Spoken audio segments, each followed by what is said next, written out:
Hello students, welcome to Anushka academy digital platform.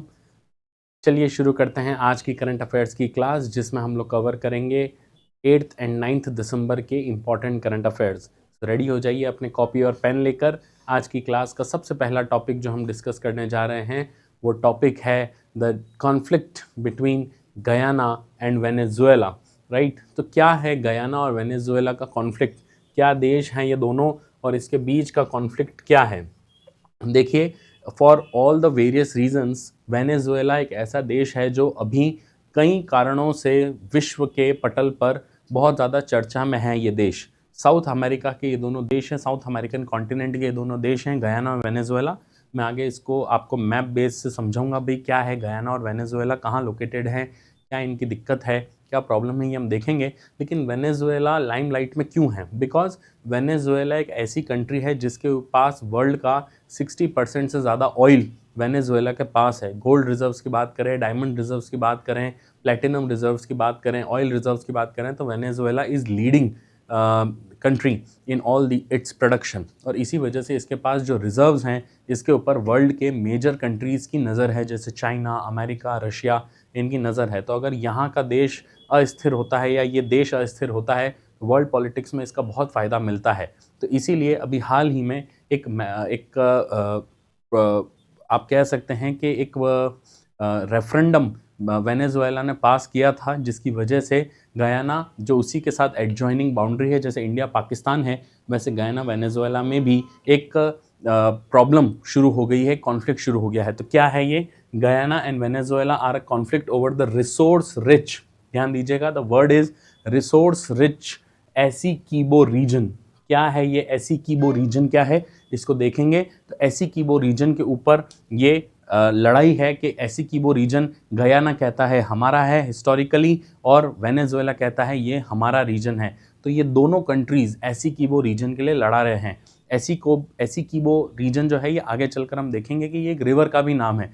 तो आप लोगों से यूपीएससी प्री मेंस में ये क्वेश्चन पूछा गया है, या कई बार मैच द फॉलोइंग में पूछा जाता है कि भाई एसिकीबो कहाँ है, एसिकीबो रिवर कहाँ है, तो ऐसे मैच द फॉलोइंग में पूछा जाता है। तो डिस्प्यूट शुरू कब हुआ? ये डिस्प्यूट शुरू हुआ 2015 में, जब एक्सॉन मोबिल करके एक जायंट है ऑयल रिजर्व का, वहाँ पे इन्होंने अपनी R&D की वजह से ऑयल डिस्कवरी हुई थी। अब ऑयल आप लोग जानते हैं, जब तक ईवीज़ नहीं आते हैं, इलेक्ट्रिक व्हीकल्स नहीं आते हैं, ऑयल फिर भी एक बड़ा ही इम्पॉर्टेंट फैक्टर रहेगा किसी भी देश की इकोनॉमी को चलाने के लिए। राइट, तो ऑयल तो चाहिए, जब तक ईवी पूरी तरह से सस्ते दामों पर नहीं आती तब तक ऑयल चाहिए।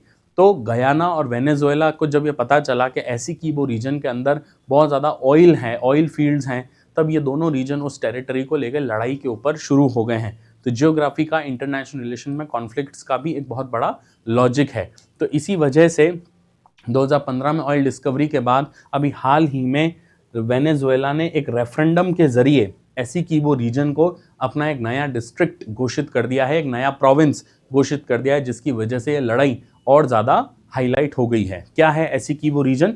थोड़ा सा मैप बेस समझिए कि वेनेजुएला और ये पूरा जो कंट्री है, ये पूरा जो स्टेट है, ये है गयाना। Right, Guyana. राइट, इसके ऊपर जो है ये आप लोगों का अटलांटिक सी है। राइट, और यहाँ पे है वेनेजुएला, नीचे है आप लोगों का ब्राज़ील, और यहाँ पे है आप लोगों का गयाना रीजन। राइट, तो गयाना रीजन के अंदर ये जो पार्ट आपको दिख रहा है, छोटा सा पार्ट या कंट्री का आधा पार्ट जो दिख रहा है, ये है एसिकीबो रीजन। तो ये एसिकीबो रीजन जो है, Essequibo region is claimed by Venezuela. अभी एसिकीबो रीजन, एसिकीबो नाम क्यों पड़ा? बिकॉज एसिकीबो रीजन एक रिवर है जो गयाना के बिल्कुल बीचों बीच होकर गुजरती है। ये है एसिकीबो रीजन, एसिकीबो रिवर। राइट, ये अगर आप लोग यहाँ पे मैप में देख पा रहे हैं, so this is the Essequibo river, जो इस गयाना को बिल्कुल बीच में से कट करती है। तो एसिकीबो रिवर के इस तरफ वाला क्षेत्र जो है, जो हमारे अगर हम मैप में देखें तो on the left of the Essequibo river है, ये वेनेजुएला क्लेम करती है और गयाना भी क्लेम करती है, और यहाँ पे कई सारे ऑयल फील्ड्स हम लोगों को अभी हाल ही में मिले हैं। तो इस वजह से ये लड़ाई है। तो आप लोगों की कॉपी में एसिकीबो रिवर में आपका नाम होना चाहिए। हाल में ये रिवर जो है ये गयाना में आती है, लेकिन it is claimed by Venezuela. Right, और Essequibo river is the South American river, ये आप लोगों को पता होना चाहिए। राइट, बढ़ते हैं नेक्स्ट न्यूज़ पर। कॉप 28 की इनिशिएटिव्स, राइट। हाल ही में कॉप 28 हुआ था, जो कहाँ हुआ था, यूएई में इसका हुआ था, यूनाइटेड अरब अमीरात्स के अंदर इसका लोकार्पण हुआ था और कॉप 28 इनिशिएटिव था। सीओपी का फुल फॉर्म क्या है बच्चों, कॉन्फ्रेंस ऑफ पार्टीज। ये United nation framework for climate conservation UNFCCC के तहत होने वाली एक मीटिंग है। इसका मेन एम होता है कि प्री इंडस्ट्रियल लेवल जो है, प्री इंडस्ट्रियल लेवल मतलब 1800 से पहले, 1800 से पहले के जो दुनिया का टेम्परेचर था हमें उसे मेंटेन करना है, विच इज 2 डिग्री सेल्सियस। तो हमें 2 डिग्री सेल्सियस अर्थ का टेम्परेचर कम करना है ताकि जितने भी ग्लोबल एडवर्सरीज है लाइक क्लाइमेट चेंज जो है उसको रोका जा सके। और अभी हमारा काम है 1.5 डिग्री सेल्सियस तक इसको कम करना, लेकिन 2 डिग्री से ऊपर न ले जाना, ये इसका काम है। तो COP 28 initiative is an annual summit जो हर अलग अलग कंट्रीज में होती है, जिसका मेन काम होता है कि भाई हम क्या, हर कंट्री जो इसकी पार्टी है, जो इसका मेंबर है, वो क्या इनिशिएटिव ले रही है ग्लोबल वार्मिंग को कम करने के लिए या क्लाइमेट चेंज को ख़त्म करने के लिए क्या इनिशिएटिव ले रही है, ये इसके लिए होता है। तो अभी जो कॉप 28 समिट है, ये कॉप 28 समिट हुई है इन द यूएई। अब यूएई के अंदर COP 28, this is the 28th edition. अगर आप 28 का मतलब होता है, this is the 28th addition, जहां पर पूरे यूनाइटेड नेशन के या जो इसके मेंबर्स हैं वो सदस्य मिलते हैं, एक दूसरे से डिस्कशन करते हैं कि क्या क्या चीज़ें हम इसमें कर सकते हैं। तो इसमें 3 बड़े इनिशिएटिव्स को जगह मिली है, 3 बड़े इनिशिएटिव्स को यहाँ पर हम लोगों को डिस्कस करना चाहिए। पहला है global cooling pledge. First initiative is global cooling pledge. ये प्लेज कॉप 28 के साइडलाइंस में लिया गया था। ये प्लेज किसने लिया था, 63 countries including US, Canada, Kenya जो है, इन्होंने अराउंड 63 कंट्रीज हैं जिन्होंने ये प्लेज लिया है। इस प्लेज में क्या है, क्या कसम खाई है, क्या वादे किए हैं। वादा ये किया है कि हम लोग we will reduce the cooling emissions by at least 68% by 2050। 2050 तक जो कूलिंग एमिशंस मतलब क्या होते हैं, जो आपके एसी से, फ्रिज से जो निकलने वाले एमिशंस है। ये ध्यान रखना, ग्लोबल कूलिंग प्लेज का अर्थ ये नहीं है कि हम लोग जो है ग्लोबल को थोड़ा कूल करेंगे या ग्लोब को थोड़ा कूल करेंगे। आप लोगों को आईएएस आरएस एग्जाम में स्टेटमेंट को थोड़ा बदल के पूछा जा सकता है, तो आप लोगों को यही लगेगा कि हाँ यार, दिमाग तो यही कह रहा है कि ग्लोबल कूलिंग प्लेज मतलब ग्लोब को कूल करने के लिए शायद लिया गया प्लेज होगा, बट नहीं, it is for the reducing the cooling emissions. सबसे इंपॉर्टेंट है रिड्यूसिंग द कूलिंग एमिशंस। तो ये है कूलिंग प्लेज कि हम लोगों को कूलिंग एमिशंस जो है इसको कम करना है एंड बाय 2050। अब हम ये क्यों कम करना चाहते हैं, कूलिंग एमिशंस को हम कम करने के लिए 68% को से क्यों कम करना चाहते हैं, उसके पीछे का बहुत बड़ा कारण क्या है बच्चों, क्योंकि वर्ल्ड का कूलिंग एमिशंस कितने हैं, जरा ध्यान दीजिए। Cooling emissions from the refrigerants and the energy used in applications like AC and refrigerators, ये दुनिया के 7% global green house gas emission का पार्ट होता है, 7%। Now this is a very big number. ये मत सोचेगा सर 7% ही तो है, नहीं, क्योंकि एसी, फ्रिज, ये कई लोग अब सुविधाओं के आधार पर इसको और ज़्यादा यूज़ कर रहे हैं। अगर ये ज़्यादा से ज़्यादा लोग यूज़ करेंगे तो एमिशन भी बढ़ेगा, और इसीलिए कहा गया it is expected to triple, मतलब इट विल बी 21% बाय 2050। तो अगर हमने अभी इस पर ध्यान नहीं दिया तो हम लोगों को इसका बहुत बड़ा खामियाजा भुगतना पड़ेगा 2050 तक। सो 2050 तक ही जो ग्लोबल कूलिंग इनिशिएटिव है उसके ऊपर क्या वादा किया है कि हम लोग इसको 68% से रिड्यूस करेंगे, 2050 तक बढ़ने ही नहीं देंगे। 7% है तो इसको और 7% से कम ही करेंगे, right. So this was the global cooling pledge. Second की इनिशिएटिव है सैंटियागो फ्रेमवर्क या Santiago network. What is this framework, what is this Santiago network, right. So COP 28 ने एक नेटवर्क को भी अडॉप्ट किया है, उसका ड्राफ्ट टेक्स्ट अडॉप्ट किया है जिसका नाम है सैंटियागो नेटवर्क। क्या है ये Santiago network? It is a collaborative framework to assist vulnerable developing countries in managing the climate induced loss and damage has been adopted. अगर बच्चों आपको याद होगा, मैंने कुछ क्लासेस पहले आप लोगों को क्लाइमेट वनरेबल फोरम CVF के बारे में भी प्रीवियस क्लासेस में बताया था कि क्लाइमेट वनरेबल फोरम क्या है।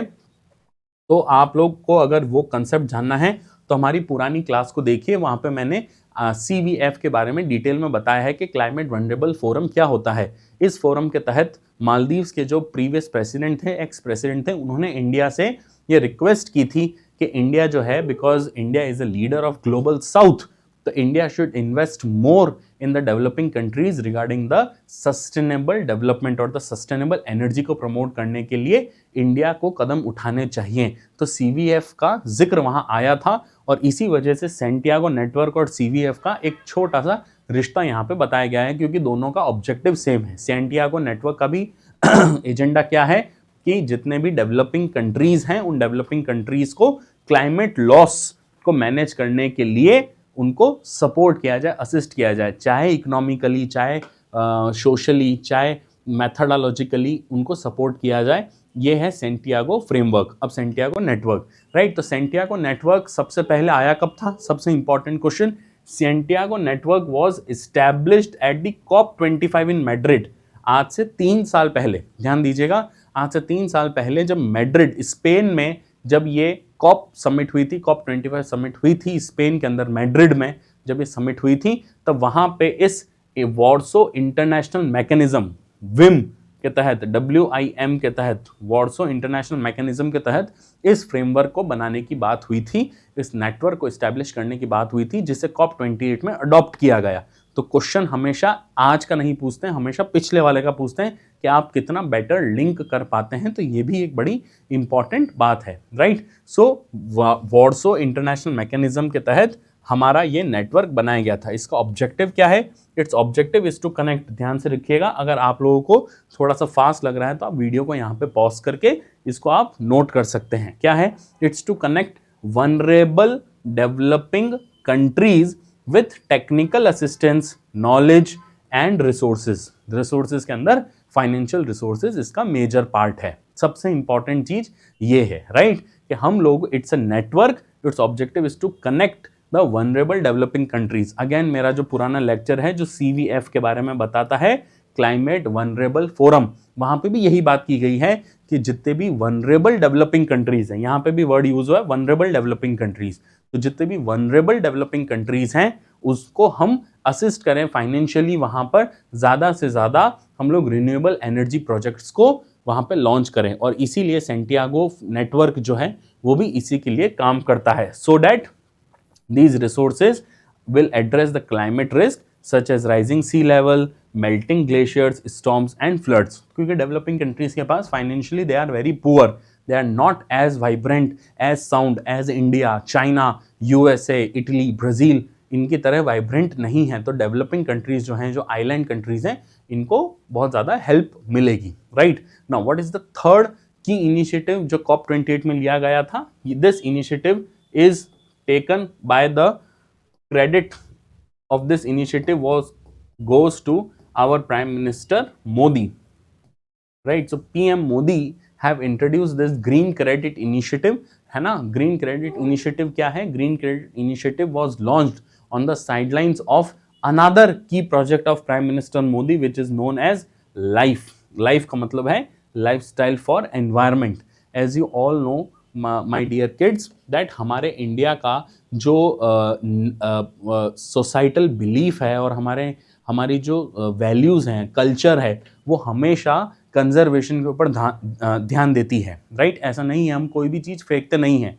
हालांकि यूरोप हम लोगों को इस तरह से बताता है कि हम लोग बहुत ज़्यादा खाना वेस्ट करते होंगे, हम लोग सबसे ज़्यादा प्लास्टिक यूज़ करते हैं, बट ऐसा नहीं है। हम लोग सबसे लीस्ट प्लास्टिक यूज़ करने वाली कंट्री हैं, बट फिर भी बीइंग पॉपुलेशन हमारी इतनी हाई है कि हम लोगों को इसका ध्यान देना बहुत ज़रूरी है, राइट। बट फिर भी कंजर्वेशन, हमारे नेचर का कंजर्वेशन, खास करके हमारे कल्चर का एक बड़ा अहम हिस्सा है। इसके 2 बहुत बड़े एग्जाम्पल हैं। सबसे पहला कि अगर कोई खाना जैसे आपके घर में बनता है, तो जो खाना बनता है तो मम्मी आज एक सब्जी बनाती है या आपकी फैमिली एक सब्जी बनाती है, शाम को दूसरी सब्जी बनाती है, कल सुबह एक सब्जी बनाएगी, शाम को दूसरी सब्जी बनाएगी, लेकिन परसों क्या करेगी? जब ये चारों सब्जी थोड़ी थोड़ी थोड़ी बच जाती है तो इन्हीं चारों सब्जी को आटे में ओसण कर क्या कहती है? Mix veg paratha, right. तो आप लोगों को किसी भी एंगल से वेस्टेज देखने को ही नहीं मिलता है, और ये हर इंडिया के हर घर में होता है। ये मिक्स वेज पराठा हर तीसरे चौथे दिन बनता रहता है, जिससे सब्जियां भी नहीं फेंकनी पड़ती, प्लस उसका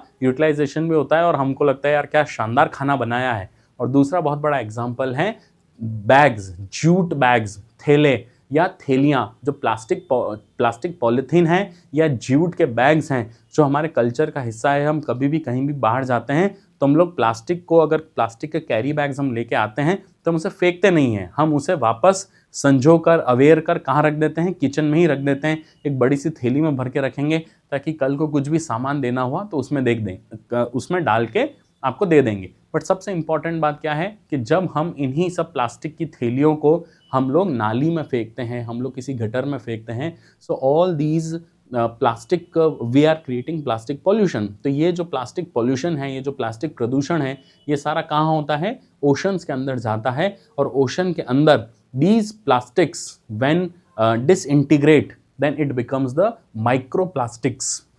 अब ये बहुत बड़ी दिक्कत की बात है आज के समय की। The 21st century, the global challenge that every country is facing is the challenge of microplastics. Microplastic ऐसे प्लास्टिक्स हैं जो आपकी नेकेड आई से, नग्न आंखों से नहीं दिख सकते, लेकिन पानी में मौजूद होते हैं बिकॉज ऑफ दीज जो स्मॉल पॉलीथीन्स होती हैं, ये जो पानी में डिसइंटीग्रेट होती है in the various temperature and pressure, disintegrate होकर ये आपके वापस फूड इकोसिस्टम में आती है। और आपको जान के हैरानी होगी, अभी हाल ही में scientist have discovered that human body के अंदर माइक्रोप्लास्टिक्स आ चुके हैं, राइट। और ये ह्यूमन टू ह्यूमन ट्रांसफ़र हो रहे हैं। जैसे बेबी, अगर इन्फेंट बेबी है जो लैक्टेटिंग मदर का मिल्क पीता है तो उसकी बॉडी से माइक्रोप्लास्टिक ट्रांसफ़र हो रहे हैं। So it is a very serious cause of concern because microplastics will be the leading cause of major diseases in the world after 10 years 15 years down the lane. तो हमें plastic pollution को we have to take it at the global level, केवल India के करने से नहीं होगा। और इसीलिए prime minister Modi have given a mantra और a new programme called as lifestyle for environment. So this lifestyle for environment का मतलब है कि हम एनवायरनमेंट के अनुसार, एनवायरनमेंट को सस्टेनेबल बनाने के लिए, एनवायरनमेंट को कंजर्व करने के लिए हम हमारी लाइफस्टाइल में कुछ परिवर्तन करें। और उसी के लिए ग्रीन क्रेडिट इनिशिएटिव भी इसी का एक हिस्सा है, जहां पर जो व्यक्ति, जो पर्सन एनवायरनमेंट में कुछ पॉजिटिव इंपैक्ट लेके आता है उसको हम क्या करेंगे? वी विल इंसेंटिवाइज, चाहे वो फाइनेंशियल इंसेंटिव हो,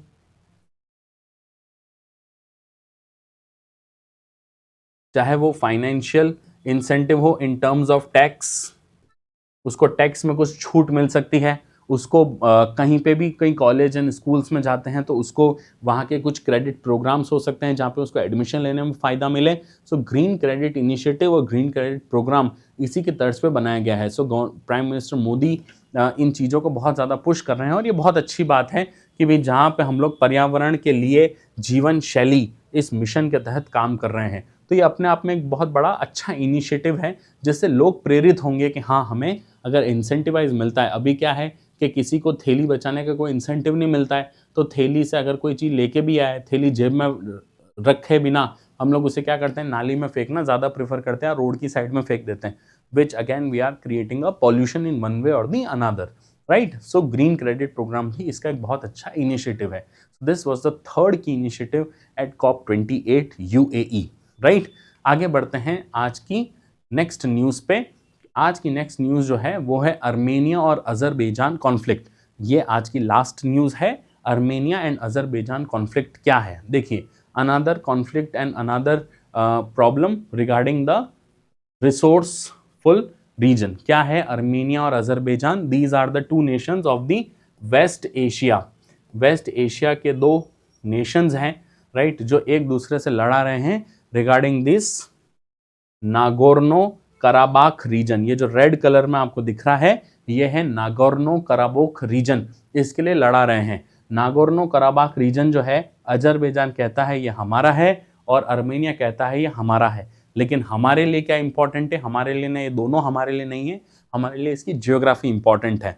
तो आप लोगों से अगर कोई भी क्वेश्चन पूछा जाएगा, तो आप लोगों से जब क्वेश्चन पूछा जाएगा तो ये पूछा जाएगा कि भाई यूपीएससी की अगर बात करें तो सबसे इंपॉर्टेंट चीज़ है लेक सवान किधर मौजूद है, ये आपसे पूछा जाएगा। उस समय आप कहोगे कि यार पूरे दुनिया के लेक क्या हम याद कैसे करें, यूपीएससी ने बड़ा टफ पेपर बनाया। जी नहीं, यूपीएससी ने आप लोगों के करंट अफेयर से क्वेश्चन बनाया है और जो न्यूज़ में आता रहता है।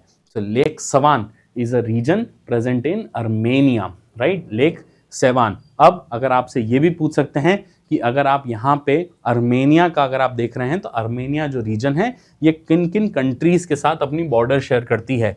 So in the west it shares its border with the Turkey, in the north it shares its border with the Georgia, in the south it shares the border with Iran, it shares its border with Iran, but Azerbaijan, ये Iran इतना बड़ा है, it shares its border, तो ये ध्यान रखें कि ये आप लोगों का बॉर्डर शेयर करता है ईरान के साथ। क्लियर? तो ये हमारे लिए इंपॉर्टेंट बात है। और अजरबैजान के वेस्ट में कौन सी सी है? कैस्पियन सी मौजूद है। तो अजरबैजान कैस्पियन सी के साथ बॉर्डर शेयर करता है और अजरबैजान रशिया के साथ बॉर्डर शेयर करता है। कई बच्चों को लगता है वेस्ट एशिया में है तो अजरबैजान नीचे होगा, ऊपर होगा, बट नहीं, अजरबैजान के ऊपर जो है वो रशिया से बॉर्डर शेयर करता है। तो ये आप लोगों को पता होना चाहिए कि जॉर्जिया और रशिया के साथ और नीचे ईरान के साथ अजरबैजान की बॉर्डर है और इस तरफ कैस्पियन सी मौजूद है, राइट। सो आज की क्लास के लिए इतना ही, मिलेंगे आपसे अगली क्लास में। Till then take very good care of yourself.